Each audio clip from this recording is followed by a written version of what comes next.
Na sede do Instituto Jackson Lago, eu conversei com a doutora Clei Lago, ex-primeira-dama, viúva do governador Jackson Lago, que impulsou e 2 anos depois foi retirada à força do poder. Mas Jackson tem uma história bem anterior e muito brilhante. Foi prefeito de São Luís por 3 vezes e nenhuma delas foi eleito o melhor prefeito do Brasil. Que saudade! E a vida de Jackson Lago, Clei Lago, se entrelaça com a vida de Neiva Moreira. E a doutora Clei me deu um depoimento sobre quem era Neiva Moreira na nossa história, no nosso Maranhão, no nosso Brasil e por mais de 30 países onde ele brilhou. Como deputado, como político, como jornalista, como um homem sério e todo.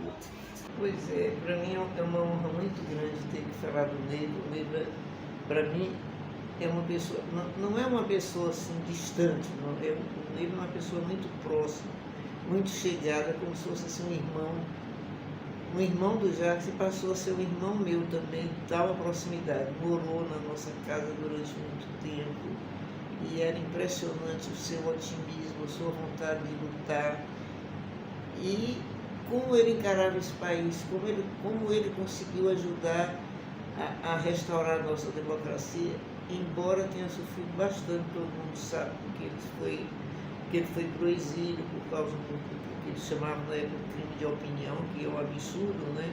E ele passou quase 20 anos fora do país, e quando voltou se reintegrou na vida do país, sendo assim, uma das pessoas mais importantes do jornalismo brasileiro. Eu acho que o país deve muito ao Neiva, inclusive deve reverenciar sua memória, e que acho que o nome dele, como um dos maiores jornalistas que tem esse país, é muito pouco conhecido nas universidades. Acho que tem que ter esse trabalho de vocês é muito importante, porque como concentra, une documentos, as pessoas, os universitários, as pessoas, os cientistas podem pegar esse material todo para pesquisa, para colocar o Neiva no lugar que ele merece na história do Brasil.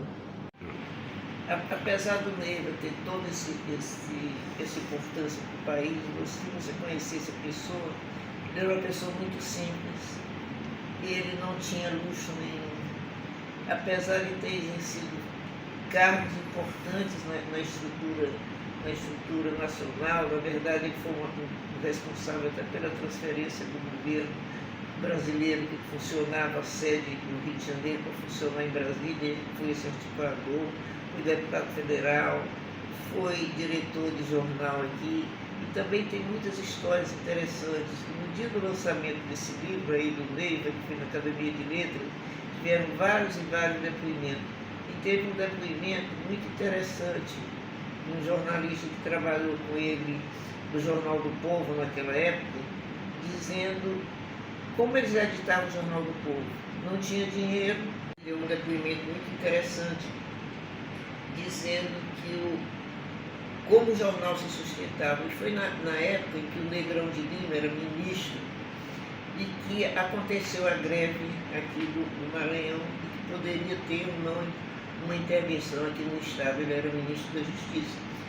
E foi interessante o seguinte, porque quando o Neiva chegou para reunir com aqueles jovens jornalistas que estavam lá para fazer a pauta do jornal, disse que a manchete do jornal era assim: ministro nega intervenção no Maranhão. O Neiva ficou louco, brigou com eles o tempo todo: vocês não vão vender jornal, que isso daí. Não, mas o ministro disse que não vai ter intervenção, mas isso não é coisa que se ponha. E como é que vai ser a manchete? É isso que ele colocou: intervenção no Maranhão, bem grandão, e pequenininho, ministro nega. Todo mundo comprava. Então ele tinha uma inteligência assim, extremamente hábil, e é incrível.